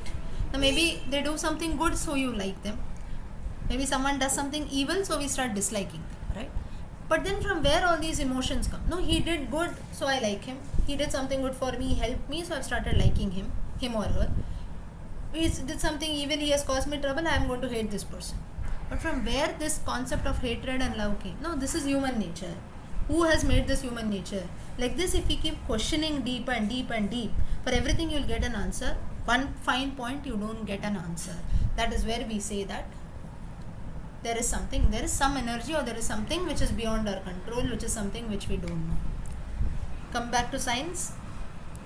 Atom, all of us we study, still the smallest particle, or there is something called God's own particle. Why it is even named as God's own particle? That is because it cannot be split further. Why so? We never know. Right? So like this, there are still many questions which are unanswered. So the same supreme energy, divine, whatever you call, or God, you call it different names, we call whatever it is, everything is the same. For easy understanding, we give it different names: Ganesha, Rama, Krishna, Goddess, and so on. It is the same thing. So we must very much understand that just because something we don't know, that doesn't mean that such a thing does not exist. Or we can jump to a fact that none like this is there, we cannot believe in this. Now I'm not trying to instill belief in all of you. There can be a few people who say I don't believe, so I'm not forcing anyone into that. But then the point that I'm trying to say is, it's very easy to poke fingers and say all this is just magic. when we listen, so many cases we listen, right? Everything failed, but someone gave some medicine or some Ayurveda treatment, or just went to a temple, prayed, gave some money, did some archana puja, and he was cured. Now here you can also give it another explanation. Maybe you can say that no, maybe the treatment only worked, it took some time. It was just a coincidence that I went to the temple and did some puja also at the same time. So therefore I cannot believe that it can happen. This way also you can take. So it's everyone's way of interpretation, but at a few times, all this more than telling, we all have our own personal experiences. So that's where our own faith works in, wherein there are a few things in life where we cannot answer, right? Very logical or very scientific explanations we cannot give in life, but there are a few things which happen, maybe it just happened, and there are so many miracles that happen. Okay, so before we proceed, has anyone come across this, like more than me telling something, like you felt that faith or maybe belief in something truly helps? Has anyone come across such things, or any kind of miracles? No one? Yes, ma'am. By chanting the Hanuman Chalisa daily and Vishnu Sahasranama, they are able to be peaceful and the day goes normal without any hurdles. Okay, so this is Sudhaji's belief. She feels that chanting the Hanuman Chalisa, Vishnu Sahasranama every day gives her mental peace and she is very happy. Okay, Rajanji. Hari Om. I too had some aspersions about believing the power of mantras and shlokas. However, when I lost something very valuable, I chanted as per your instruction from the Valmiki Sundarakand sloka, Ramasya Lakshmanasya, and as if by magic, the same day, unconsciously, I found my lost belief. Again, belief works. I believe it without any doubt, whatever the power of Shastras and Sure. So again, he has a belief saying that there is a mantra, Namostu Ramaya Salakshmanaya Devyai Chadasyai Janakatmajayai. This verse from the Valmiki Sundarakandam. It is said that whenever we lose something very valuable, it can be maybe a person, or it can be anything also. Now valuable, it can be anything. Okay, it can be gold, it can be money, or even for some people it can be my own favorite pen also is very valuable for me. So many people have their own experiences that chanting this verse gets back, and this is a belief, or traditionally they tell he has experienced for himself. Now for those, maybe I would have also chanted this verse, maybe I did not get my thing, so I jumped to the conclusion saying that no, this useless, someone just came and told, just wasting my time, I'm not going to chant this verse from date. But he will believe because he found his thing, right? So this is how belief comes in. So therefore we cannot come to any conclusion that belief is there, belief is not there. Whoever gets the benefits or whoever faces experiences, they will believe. Whoever maybe says that no, I did not get my thing, so the person will say I don't believe. Sanjeev ji. Nowadays, I told you that we have somebody expert in the family. So that elders, they are not able to chant. We should not chant it. But yes, I am experiencing a lot of achievers from my life. Because the habit was there of chanting, or you say whatever. When I chant, I don't know what are coming. But if not chanting, it's creating a unrest. Correct. So just as he said that every day I have this habit of chanting, but he had some death or something in the family, so he could not chant that. So that's when he felt that he is experiencing unrest. So true. Ravi Shankar ji, want to say something? No, in our family there's always a belief something is lost. We'll pray to Arakasama. Similarly, we are going out so that there's no obstacles. We always pray to Kalamega Perumal. We find that even when someone is coming, we advise them, you pray and keep 1 5 rupee or 1 rupee coin, pray to Kalamega Perumal and start. And so too much of faith and belief, nothing happens. We always say Deva Anugraham, Deva Nityam will always help you. So true. Faith and belief, devotion also. Yes, correct. So like this, some people, they have tradition and faith in their own family deities, their own gods it can. So this is how faith works in. Okay, anyone else want to share something? Shridev. Yes, Lakshmiji. Small thing like anything lost in the daytime also, spectacles, keys. For that and all, immediately we start Sumanto Sumanto Shri Kartya Viryaya Namaha, and within few minutes we get it. So this was like live experience every time. I even tell my kids also, and that is how they also get attracted to our mantras, shlokas. Correct. To do it with conviction. Yes, this worked. So now another Jayatati Balu Ramam also will work like that. So like this verse for Kartavirarjuna. In fact, for Kartavirarjuna, the mantra itself is known for finding anything that we lose. Like the Sundarakanda mantra, Kartavirarjuna's mantra is known for that. Okay. So now coming back, the point that I am trying to say is from this story that we saw Sarvadarshanaha. So when Mundro, the collector, he's called names and everything that was happening in the Tirupati temple. But when he himself was cured by giving the Tulsi Tirtham, at that time faith started developing in him. So it is not just magic that happens. Now this again, it may not be limited only through shlokas, mantras and so on. It can be even with people, right? Maybe we meet a few people and then we feel very happy. In our life, someone suddenly just comes across and then we feel very happy. And then at that time he says, now maybe all of us also, you can consider that all the 25 years, we just met randomly. Now hardly a few of us we have met physically, but maybe through some class or something you just join and then we feel happy. I also feel happy, you feel happy. So why someone comes in touch, right? There are so many people all around the world, crores and millions of people. Why only a few people come in touch? Or we must always feel lucky that we are always met with the right people.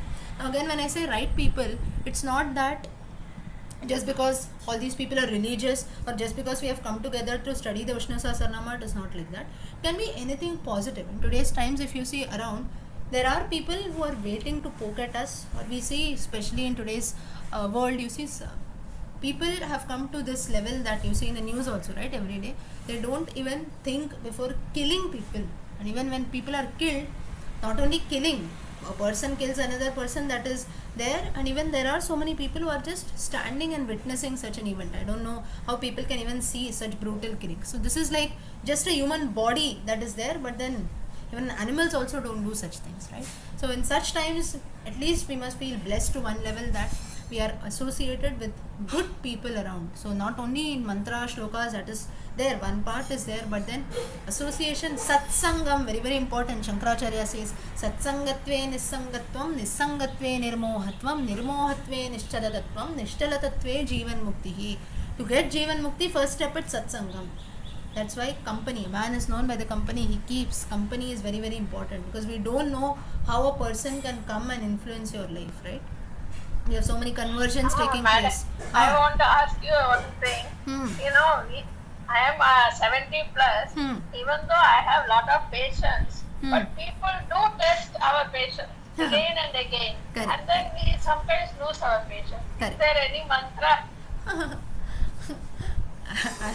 At least I am not aware of any mantras or any shlokas you chant. Only, That only meditation will help. meditation will help. Chanting any shlokas should surely help. Yeah. And what she said is also very very right. Now, this is human nature. Sundari ji, you need not worry of this. Whether you are 70 plus or 7 plus, whatever it is, patience is something. When someone irritates, obviously you are going to lose your patience, right? So this is something, but of course we must keep our cool. That is there. So like the point what I'm trying to say, it's not that this is a problem, so we have this mantra, you chant, it will be fine. It's not like that. It's nothing magical. But those who have faith, that is where it surely works in. And also the company of good people associated, and we must not, now all of us at least to some extent we are blessed with good company. So our first step is done, that we have found the right company. The next step is very very important, that we must know how to make the best use of it. Now there are so many people, right? No, I have everything around, I have good people around, I have a chance to learn anything, but still no, I want to do something else. So this is where, even though we have the chance, we are losing. Yes, Shamla ji. Yeah, I would like to tell that people, when people irritate, we are not able to bear it. But what I am telling you, just chant Ramanama. Just to close your eyes, don't pay any attention whatever others are telling. Just chant Ramanama. Naturally, you will calm down. That helps quite a lot. Correct. So That I have experienced. Yeah. Same experience I am also having, Vishnu. If anyone irritates or if we get irritated, so just I will say in my mind, I will Hare Rama, Rama Rama, Hare Hare. Immediately after 2-3 times, we will feel that we are like cooling down. Cooling So down, that correct. is from my own experience I am telling. Yeah. So like this, they have their own experiences chanting Ramanama, chanting Mahamantra and so on. So like this is how we can say, like, we cannot, the point that I am trying to say is, it's very easy to poke fingers at something and say that something doesn't exist. Until and unless we ourselves experience, we can never say that. Sudhaji? Yes, ma'am. Sometimes we use the time, the time when time comes, we will not use that proper time. So in order to get that time earlier, then what should we do, ma'am? For example, for marriages or for getting the success early. Early success. Now for For marriages, like now see, for getting something early, we must always you can put in your own efforts, but then time cannot be changed, right? Of course, now as you say, for marriage or something, there are a few things that are chanted. For example, now for marriage you have maybe Rukmini Kalyanam that is chanted, or maybe Sita Kalyanam is chanted. Such mantras are being told. But when you ask in general, for the right time to come, time is not in our hands, right? But then when a time has been committed, surely it should be only the grace of Lord we must consider. And secondly, I would say is, let us not always throw it on God.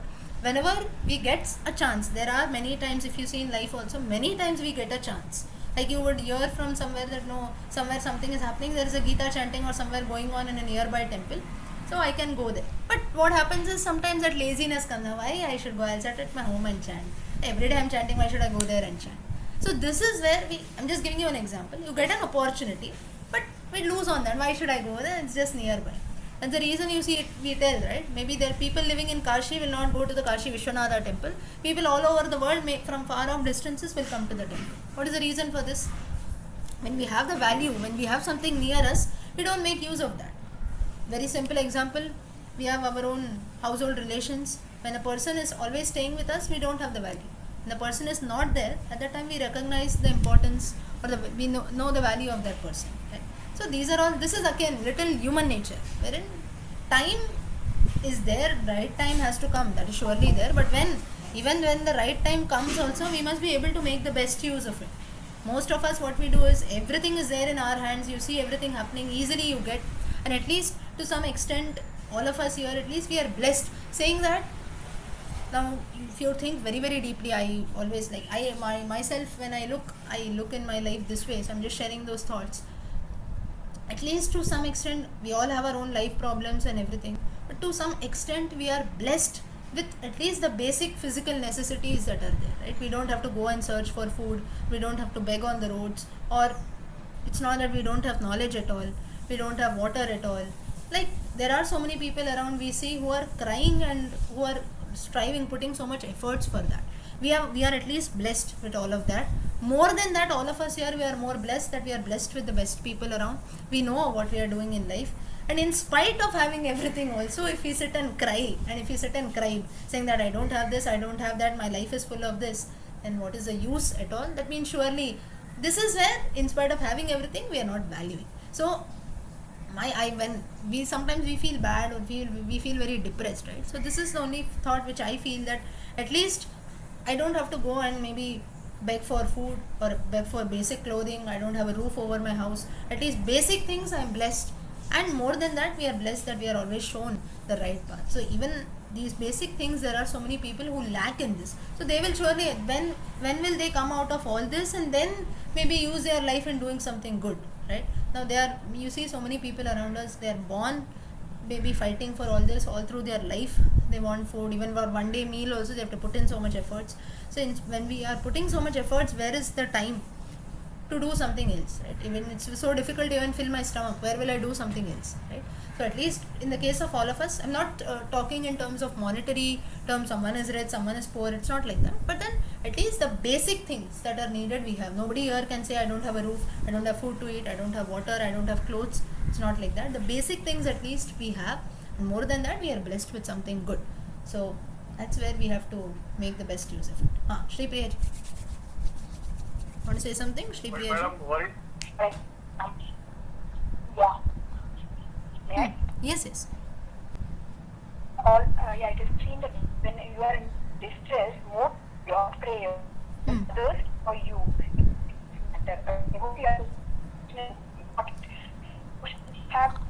Shri Priya ji, your voice is breaking. Voice is cracking. Just leave and join once.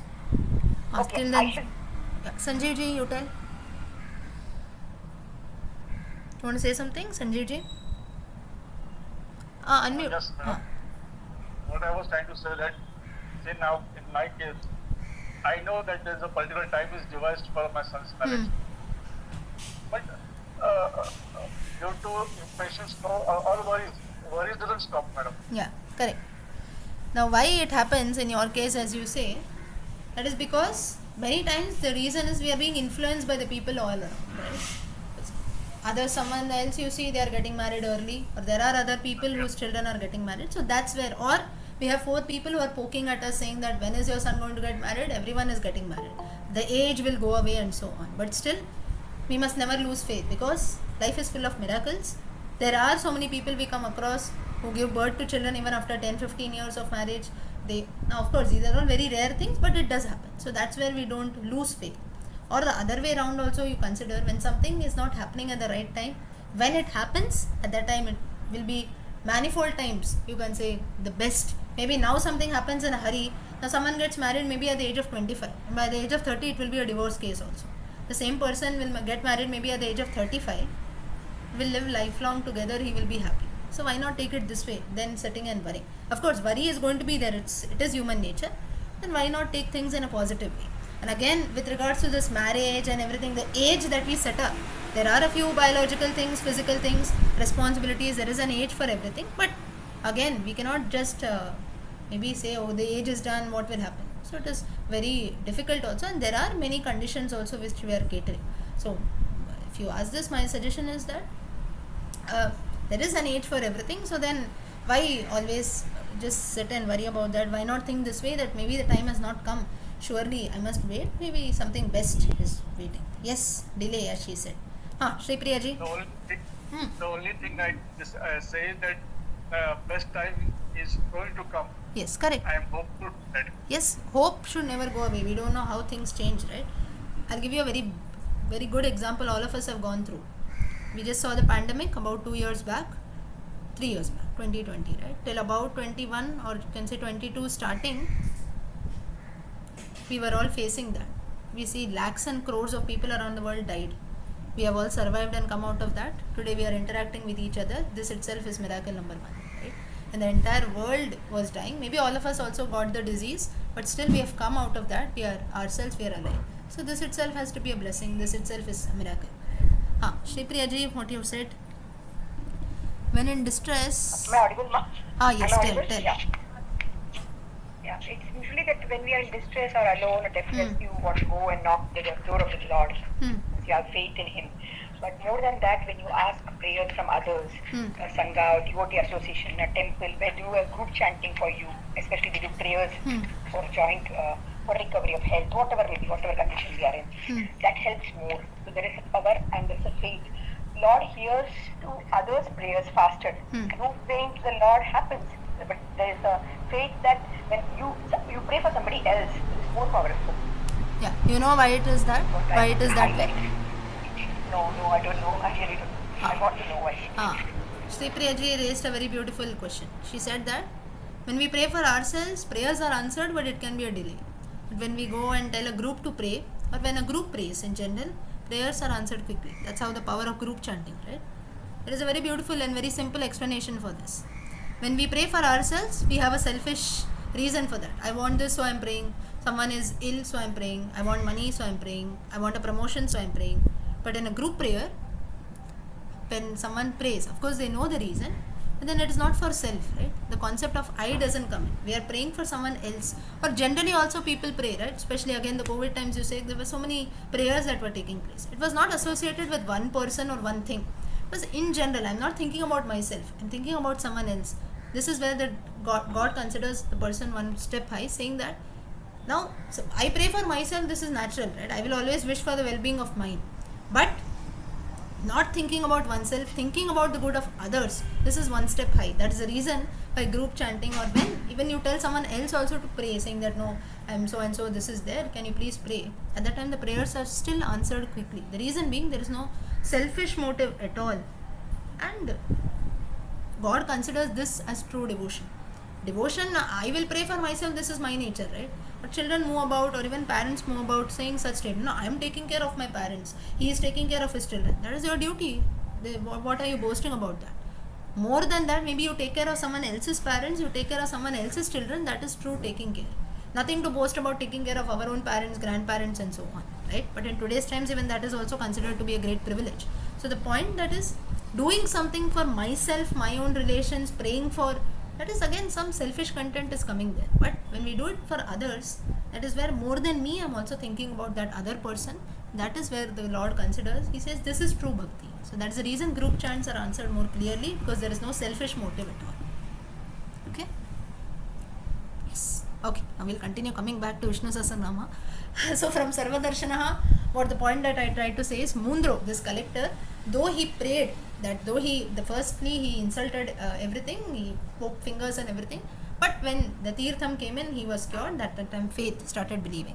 And then the temple authorities, they told him that you make such statements saying that the prasada is prepared in such an unhygienic way and so on. You are such a collector, you have so much of money, you are such a great collector, you have money, everything. Why don't you feel like donating something? Maybe you give a silver patra, silver vessel, wherein the prasada can be made in a good hygienic conditions. Maybe the temple is not having that currently. Why don't you do that? It is now, from this again, it's a life lesson. It's very easy to poke fingers. This is bad, that is bad. Why you yourself don't come and do then something? This is the same thing that the temple authorities told Mundro, and Mundro immediately he realized that it's very easy to poke fingers. I say that everything is prepared in unhygienic conditions. Why don't I contribute to make the condition quite hygienic? Even today, if you go to Tirupati, those who have gone, you will know that it is, even though it is such a crowded spot and everything, the places, roads, the administration is very, very clean. The surroundings are clean as compared to other places, religious places that we go, right? So that is, the temple authorities are using whatever funds they get. They are surely using to keep the surroundings also very, very clean. And even today, if you go to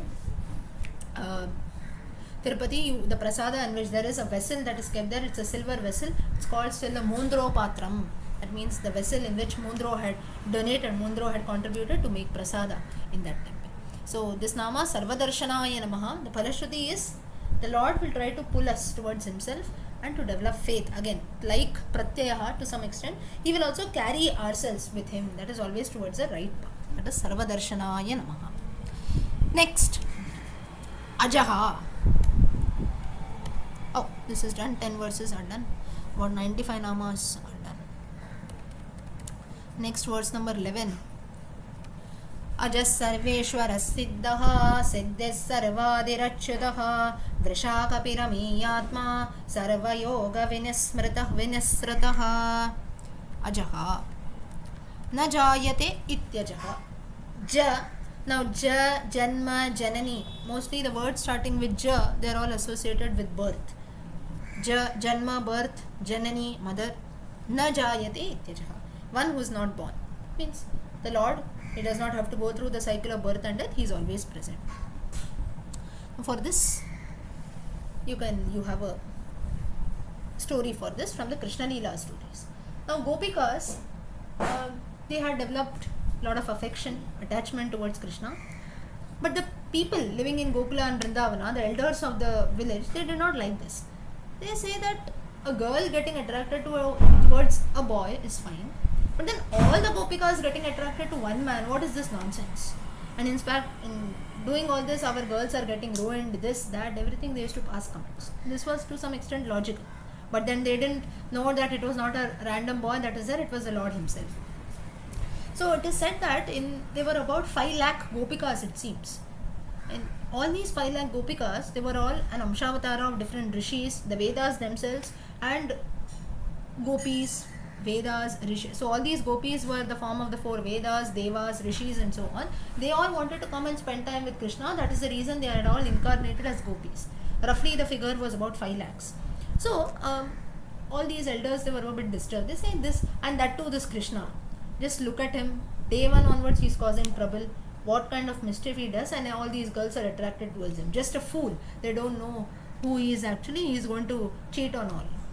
So what they did is, they made like an underground structure like how we say the lower ground floor, right? So like that they made an underground structure and they sent all the girls there, and like they used to keep all the girls there only. Used to say, no, you stay here only, you stay away from Krishna, so that they don't go frequently to go and meet Krishna. So they were made to stay in that underground level only. So they just dug a pit kind of a thing, and all the girls were sent there. Now the gopis were feeling very sad. They could not go and meet Krishna every day. He was their lord, and so on. But still, they did not lose faith. They started praying to Krishna continuously. Now Krishna also made a plan. Now what he did was that he developed like a famine-like situation.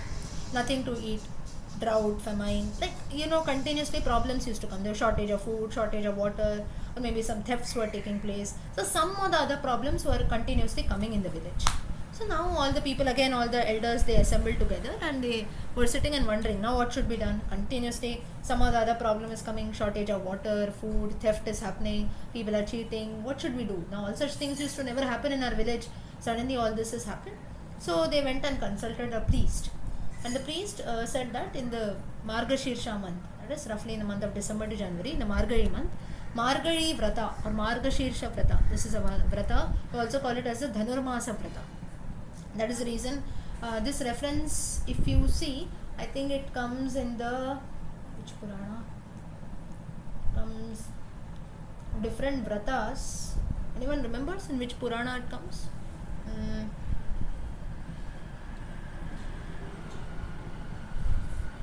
One second, I can just tell you. In some Purana, it does come in. I think in the Linga Purana, I suppose. In the Linga Purana, in the initial part, not Linga, or I think in the Kurma Purana. In the Kurma Purana, you have this reference. People attending the Purana sessions are all sleeping. You must remember this. Kurma Purana, you have reference of different vratas that has been mentioned. In that, we have this Dhanurmasa Vrata, Margashirsha Vrata. I'm just telling you with references so that you should not feel that something is being told from somewhere. It's not like that. You have proper references. So that's the reason you see most of the festivals and everything comes in the Margashirsha month, the Margari month. Many festivals are there. You also have if you go to South India, you have many temples that are celebrated. Even in North India also, it's a very auspicious month. You have the chanting of Gita that is done. It's also called the Purushottama Masa. So a very auspicious month. So the priest advised that let all these, you do this Dhanurmasa Vrata. Now what is this Dhanurmasa Vrata? Now there can be different versions to this. The priest advised that you must call small girls, that is all Kanyas, that is the gopis. Every day they must take a bath in the Yamuna river, and then you call them, you do some puja, and how we do the Kanya puja during Navaratri time. Similar to that, you must do this Kanya puja, so that all your problems, entire Margari month, you do this, and all the problems that your village is facing, all that will go away. Now these elders, they did not have an option. All the gopis, all the Kanya girls, they had sent underground. Now what to do? They called all of them back. They told, come. Now early morning you have to go. That is the reason even now during the Margari month we have early morning bhajans that take place. I don't know if anyone has participated. Happens usually in villages and all. So at that time, now all the girls, they had to be taken to the Yamuna where they take a bath and everything. And then you have to bring them back. Now all the elders were very smart. They said now some male has to be, he must take them along, right? So that because it's difficult for the girls to go alone. Margashirsha month is December, January. It's going to be peak winter. It will be very cold. So they did an idea, who will get up in the morning and go, let us not go in the cold. We will send this person Krishna. Anyway, he does a lot of mischief. Let him go early morning in the cold. Now all this was actually the Leela of Krishna, to make the elders realize and to ensure that all the gopis were praying to him. He has to answer his devotees. So all this is Krishna Leela. So all the elders, they went and told Krishna. His Tirupavai started. And Krishna said that no, I will not do this. Why should I get up in the morning and go? It's so cold, I have to sleep. Krishna tells him. They tell, no, you should not sleep. We are all elders. We cannot bear the cold. So you have to get up and you have to go. Krishna agrees. And every day Krishna used to accompany the gopikas and he used to drop them till the Yamuna and he used to come back. They used to finish all their ablutions and everything. They used to return back. So they just needed someone to go along with the gopikas in the morning during the peak time. So he used to drop them at the Yamuna and he used to come back. They used to finish all their puja, ablutions, everything, and they will return back. So, and now all the gopis are very happy. One whole month Krishna is coming along with them. They used to dance, sing songs, and that's the reason during the Margari month we have people singing different bhajan songs and so on. So it's a very happy environment. Lot of rangolis, columns, everything being drawn. So like this, the gopis used to have a very gala time celebration. Krishna also every day coming along with them. So this is Ajaha, meaning Ajaya Namaha. This is the significance here. What it signifies is that the same people who had sent the gopis underground, they only now had to bring back the kanyas, that too in such a way that Krishna will accompany them. The same people who thought that Krishna should be kept away from this girl, same people paved a way that Krishna should be sent along with these girls. This is Ajaha. So Ajaha meaning one who is always there, one who will never, he never has a death. And secondly, the Phalashruti of this Nama, Ajaya Namaha, meaning one who will remove all problems. So the remover of problems is Ajaya. So if we have devotion, if we have faith, God himself paves a way. The same people who poked against Krishna, or who said that you must not spend time with Krishna, the same people now paved such a way that Krishna should only accompany these girls every day. So this was the devotion that the gopis had towards Krishna, that even the people who were against them also ensured that Krishna joined these ladies. That is this Ajaya Namaha. Okay. Next. Yes. That time that the month of Margashira, Gita Jayanti comes, no? Yes, Gita Jayanti comes. And 10 days Gita. Yes. During the Gita Jayanti. Yes, Gita Jayanti now usually it comes in the Margashirsha month. That is till, you can say, in the first week. Sometimes it is before 15th usually it will come, but not in the Margari month. So there is little difference. If you see Margashirsha, central North India, they consider from the first Tithi, from the Prathama. South India onward, that is in Andhra, Kerala. Andhra, Karnataka also follows that, but in South India, Tamil Nadu, Kerala, you consider after December 15th. So that just dates, that is that Gita Jayanti will fall in the month of Margashirsha, not Margari. Margashirsha you can consider. Okay. Yeah. Next, Sarveshwaraha. We'll just look at this Nama. Sarvesham Ishwaranam Ishwaraha Sarveshwaraha. Lord of the Lords, Sarveshwaraha. For this, there is a simple story. Now, we have to go now to Mithila Rajyam. Mithila Rajyam, the Desha of Janaka, Sita. There was a king there, Bahulashva, you can consider. Bahulashva was the king of Mithila. And this was that time when Krishna was ruling over Dwaraka. So, the war, everything was over, and Krishna was staying in Dwaraka. So now all these kings, they used to meet frequently. They used to just to develop. Now just in today's times, how the country develops good relations with other countries, right? You have our Ministry of External Affairs, Foreign Affairs, they go here and there, they go and speak in other countries. The Prime Minister goes somewhere, or Army Chief goes somewhere. Some people, everyone, they go, right? So these External Affairs, Foreign Affairs. So like that, even in those times, though it was not like these, we didn't have different ministries or different ministers, we had kingship, right? We had rulership. So these different kings from different places and countries used to frequently meet each other to develop good bonds and ties. So once this king of Mithila, Bahulaswan, he invited Krishna from Dwaraka, says that you please come to Mithila. We just have a meeting there. Different kings are going to assemble, so I am inviting you also. Krishna went there. At that time, in the same Mithila Rajyam, we had a beggar. Beggar was a poor man. His name was Shrutadeva. He also wished that. Now, he had also heard a lot about Krishna. He knew that Krishna was God himself. Now, please note one thing, that in the Krishna Avatara is said to be a Purna Avatara. That is because in many incidents, Krishna has revealed himself as God. Right from the time he was born, he has done extraordinary things. In the Gita, he showed his Vishwarupa Darshana. So like this, now the word had spread everywhere that this Krishna is not a normal human being. He is an incarnation of Lord Narayana, Lord Vishnu himself. So this poor man Shrutadeva also wished that Krishna should come to my house and he used to bless me. So he also started. Now the king, of course, he was ready. All kings were about to come. So he was also waiting for Krishna. This beggar Shrutadeva also was waiting for Krishna to come. He had done all the necessary things for welcoming Krishna, like the Purna Kumbha and so on. Everything, he was ready. And suddenly on the morning when Krishna was about to arrive, he fell sick. He developed terrible fever. His entire body was burning. He did not know what to do. So he said, now everything I have done, of course he had done all the preparations, but he said that if I cannot get up, I cannot welcome Krishna the right way, I am not even able to move my body, what is the use? So he continuously kept worrying. He started praying. He did not know what to do. So at that time what happened is that a Vaidya, a doctor, came there at the right time. He did not call anyone. The doctor just came. He gave him some medicines. His fever, everything went away. So, and then, so now he was happy, saying that, okay, before Krishna has come, I'm feeling little better, now I can welcome him rightly. And immediately he gets the news that Krishna is coming from the other side.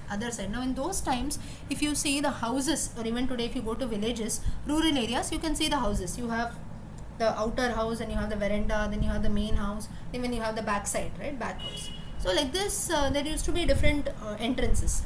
So now someone says that not from the front entrance, Krishna is going to come from the back entrance. Now immediately Shrutadeva says, okay, I'll go. So he takes all his, the Purna Kumbham, flowers, fruits, everything he had kept for the welcome of Krishna. He takes everything and rushes to the backside of his house to welcome Krishna. Finally Krishna comes there. Shrutadeva is very happy. He welcomes him, he offers him. He prays to the Lord, saying that you have come, you have blessed my house. It was my request that you visit my house. You have done everything. He was very happy. Now, here there is a doubt. Now what happened to Bahulaswan? And then after doing this, Krishna returns back to Dwaraka. Now there was a confusion. Krishna came, now there is no reference that Krishna went to Bahulaswan's kingdom. Bahulaswan, the king, had invited. He did not even go inside the kingdom of Mithila. He just went to this beggar's house, Shrutadeva, and he goes back to Dwaraka. In the morning he came, full day he spent with Shrutadeva. He was very happy, and in the evening he returned back to Dwaraka. So when did he go to the kingdom of Mithila? For this, now this doubt started coming.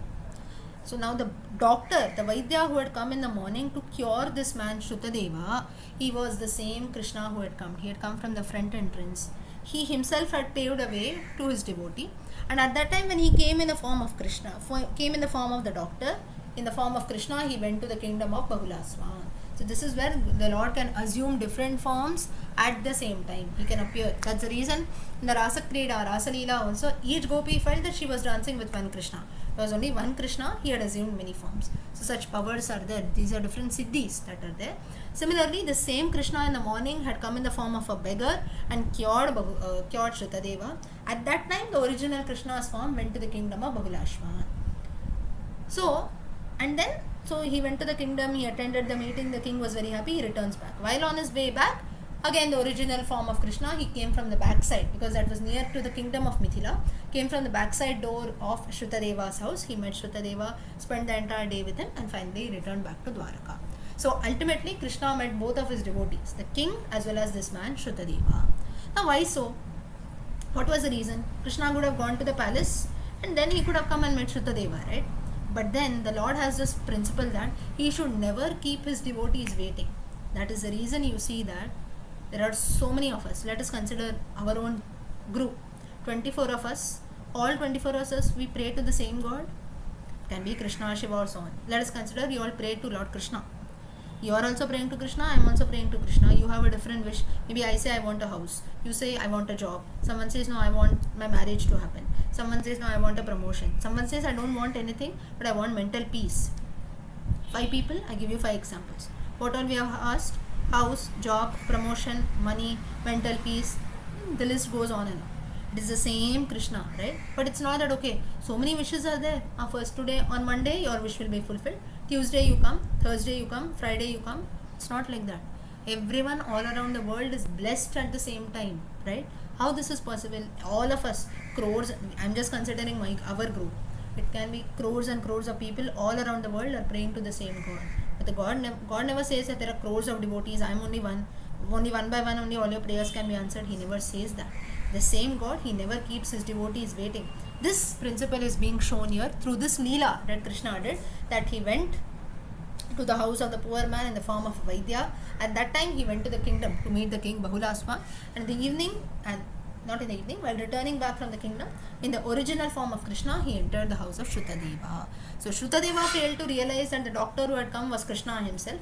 He could perceive Krishna only in his original form. So this is how the Lord does his Leela to ensure that he never keeps his devotees waiting. So if we also chant this Nama, Sarveshwaraya Namaha, that's the reason Lord of the Lords. Sarveshwara, Ishwara, Lord, Sarveshwara, it's like more emphasis. Sarveshwaraya Namaha. We chant this Parashruti, he will never keep us waiting. All our wishes and blessings, prayers, whatever we have will always be answered. Okay, so with this we will stop here. Time is up.